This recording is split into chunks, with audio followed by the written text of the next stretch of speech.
Welcome back after the break. اب ہمارا topic ہے ہیلتھ سے جڑا. جب ہم بات ہیلتھ کی کرتے ہیں, آپ نے اکثر دیکھیں ہم ٹاپکس لے کر آتے ہیں جو دل کا کوئی عارضہ لاحق ہو اس کی ڈسکشن ہم کرتے ہیں کہ جی دل کا مسئلہ کارڈیولوجسٹ کے پاس جانا ہے آپ نے, لنگس کا مسئلہ تو ذرا اسپیشلسٹ ڈاکٹر موجود ہے, کوئی اور ایشو ہے آپ کو اسپیشلسٹ ڈاکٹر موجود ہے. لیکن آج جو معاملہ ہم اٹھائیں گے وہ یہ, امیجن کیجئے کوئی چڑچڑا پن محسوس کرتا ہو, نیند کی کمی ہو, وزن اچانک سے گر جائے, کچھ ایسے معاملات ہوتے ہیں جس پہ نہ آپ کو سمجھ آتا ہے کہ اچھا مسئلہ کیا ہے, نہ ہی ڈاکٹر کو سم ٹائم سمجھ آتا ہے کہ مسئلہ کیا ہے. تو آج ہم بات کر رہے ہیں اس مسئلے کی جس پر آپ کنفیوز ہو جاتے ہیں, وہ ہے تھائرائیڈ سے متعلق. گلینڈز ہوتے ہیں ہماری پوری باڈی میں اور جو کہ ایکسکریٹ کرتے ہیں اور اس کی وجہ سے ہمارا پورا ایک نظام چل رہا ہوتا ہے. تو تھائرائیڈ انزائم اس کی وجہ سے کیا مسائل ہو سکتے ہیں؟ تو سب سے بڑا مسئلہ یہ ویٹ والا ہوتا ہے, weight loss, sudden weight loss, gain بھی اینڈ لاس بھی. تو اس پر ایک مت بھی ہے کہ صرف آیوڈین کی کمی ہوگی تو تھائرائیڈ کا ایشو ہوگا. کیا واقعی صرف آیوڈین کی کمی ہے ایک مسئلہ, یا کہ اور بھی فیکٹرز ہوتے ہیں جو کنٹریبیوٹ کرتے ہیں ان دس تھائرائیڈ ایشو؟ تو آج ڈاکٹر ریحان اپل صاحب نے ہمیں جوائن کیا, ان سے ہم اس پر گفتگو کریں گے. السلام علیکم, گڈ مارننگ سر. بہت شکریہ سر. سب سے پہلے پلیز یہی بتا دیجیے, آیوڈین کی کمی کیا یہ ایک واحد ریزن ہوتا ہے تھائرائیڈ کے ایشو کا, یا کہ اور بھی کنٹریبیوٹنگ فیکٹرز ہوتے ہیں؟ تھائرائیڈ کے حوالے سے اگر ہم دیکھیں تو یہ جسم کے میٹابولک ایکٹیویٹیز کو جتنے بھی توڑ پھوڑ کے عمل ہے اس کو کنٹرول کرنے کے لیے ہمارے گلے کے اندر ایک چھوٹا سا غدود ہے تھائرائیڈ. اس کے پیچھے چھوٹے چھوٹے دو اور اوپر اور دو نیچے ہوتے ہیں جس کو ہم پیراتھائرائڈ ہارمون کہتے ہیں. وہ ہڈیوں کی توڑ پھوڑ کے لیے ہوتا ہے, اور یہ باقی میٹابولزم کے حوالے سے, جس میں ہارٹ آ جاتا ہے, گٹ آ جاتی ہے, آنتوں کے حوالے سے آ جاتی ہے, ٹیمپریچر باڈی کے ریگولیٹ کرنے کے لیے. تو اس کی بہت ساری اقسام ہیں, لیکن ہم براڈلی دیکھیں تو ہائپو اور ہائپر تھائرائڈ. ٹھیک ہے, جس زیادتی یا کمی؟ جی ٹھیک ہے. سب کلینکل تھائرائڈ وہ جس میں ٹیسٹ نارمل ہوتے ہیں لیکن پیشنٹ پریزنٹ اس طرح سے کر رہا ہوتا ہے. اچھا. تو ہائپر جو آپ نے بہت شروع میں اچھی بات ہے کہ یہ وہ ڈیزیز ہے جو کہ اکثر ڈائگنوز صحیح نہیں ہوتی, یا یہ مس ڈائگنوسس میں آتی ہے. اب کسی کو مسئلہ ہے تو وہ کارڈیالوجسٹ کے پاس چلا جائے گا, میدے کا مسئلہ ہے تو گیسٹرونٹرولوجسٹ کے پاس چلا جائے گا, اور اسی طرح لنگس کا مسئلہ تو پلمونالوجسٹ کے پاس چلا جائے. لیکن اس کی پریزنٹیشن ایسی ہوتی ہے کہ وہ بہت واضح نہیں ہوتی, بڑے ویگ سے سمٹمز ہوتے ہیں. بالکل ٹھیک ہے. اور اس میں ڈاکٹر کا وہ انڈیکس آف سسپیشن اتنا اچھا ہونا چاہیے کہ وہ پک کر لے. بالکل ٹھیک ہے. تو ہم اگر بات کریں تو سب اس میں ہائپو تھائرائڈ, یا جس کو ہم انڈر ایکٹیو تھائرائڈ کہتے ہیں, کہ جس میں ہر چیز اس کی سلو ہو جاتی ہے. آنتوں کی موومنٹ ہے سلو ہوگی, کانسٹیپیشن ہوگی, وزن بڑھنا شروع ہو جائے گا, میٹابولزم جب سلو ہو جائے گا, سکن خشک ڈرائی ہونا شروع ہو جائے گی, ڈپریشن. اکثر لوگ ڈپریشن کے جب سائیکیٹرسٹ کے پاس جائیں گے, ہو سکتا ہے سائیکیٹرسٹ کو اسی لائن پہ سوچ رہا ہو, لیکن اس کو ایکسکلوڈ کرنا ضروری ہے. اوکے. ہارٹ ریٹ اس میں سلو ہوتا ہے, ہائپر تھائرائڈ کے اندر تیز ہو جاتا ہے جو آپ بات کرتے ہیں, وزن اس میں گرنا شروع ہو جاتا ہے, بھوک زیادہ لگنے کے باوجود وزن گرتا جاتا ہے, انگزائٹی اس میں زیادہ آ جاتی ہے, اس میں ڈپریشن آ جاتا ہے. اور اس کے علاوہ اگر ہم دیکھیں تو خواتین کے اندر مینسز ہیوی ہونا, وہ ہائپو تھائرائڈ کے اندر آ جاتے ہیں. تو یہ بڑے امپورٹنٹ چیزیں ہیں. اس کی میں اکثر بڑی سمپل سی مثال دیتا ہوں کہ آپ کی ہائپو میں نا زندگی بالکل ڈل سی ہو جاتی ہے, جس طرح آپ black and white T V کے سامنے کنٹینیوٹی میں ہیں لیکن اس کی آٹو موڈ پر ہیں, لیکن پھر بھی چیزیں اس طرح سے نہیں ہو رہی ہیلتھ پوائنٹ آف ویو سے. تو سر اس کو ڈائگنوز کس طرح سے کیا جائے؟ What is the best way? اچھا, اس کو ڈائگنوز کرنے کا بڑا سمپل سا ایک تھائرائڈ کا ٹیسٹ ہے, جس میں اکثر کہتا ہوں کہ خالی ٹی ایس ایچ بھی اگر ہم کر کے دیکھ لینا, تو ٹی ایس ایچ ہمارا پیچوٹری گلینڈ سے ریلیز ہوتا ہے.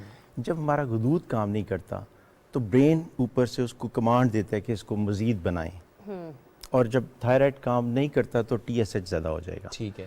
اگر گلینڈ تیز کام کر رہا ہے تو اس کے تھائرائڈ کے ہارمون زیادہ ہو جائیں گے, جو میں نے ہائپر ایکٹیو تھائرائڈ کی بات کی تھی, اوور ایکٹیو تھائرائڈ کی بات کی تھی. تو اس میں پیشنٹ کے یہ سمٹمز, جو اس میں ہارٹ ریٹ کی بات ہم نے کی تھی کہ ہارٹ ریٹ بھی ہائپر میں زیادہ ہو جائے گا. تو ٹیسٹ کے حوالے سے اگر ہم دیکھیں تو پھر جو شک ہمارا گزرتا ہے, پہلے تو سمپل تھائرائڈ ٹیسٹ کریں, پھر ہم اس کے علاوہ دیکھیں کہ کیا یہ کس نوعیت کا تھائرائڈ ہے. اگر اس میں پہلے تو صرف معلوم کرنا ہے کہ ایشو بھی ہے تھائرائڈ کا, نہیں پھر کس قسم کا ایشو ہے. Simple blood test, T S H levels, T S H عام طور پہ, اور اس کے بعد فری T4 T3 یہ آ جاتے ہیں. اور اس کے بعد پھر اگر ہم دیکھیں تو اگر ہمیں آٹو امیون کو دیکھنا ہے تو پھر اس میں اینٹی تھائرائڈ کے ٹیسٹ آ جاتے ہیں. وہ ڈیپینڈ کرتا ہے کہ پیشنٹ کن سمٹمز کے ساتھ پریزنٹ ہو رہا ہے. سر جب ہم سمٹمز کی بات کرتے ہیں, ایسے کون سے سمٹمز, کامن سمٹمز ہوتے ہیں جس کے بعد یہ ریکمینڈ کیا جاتا ہے کہ آپ یہ ٹیسٹ کروا لیں؟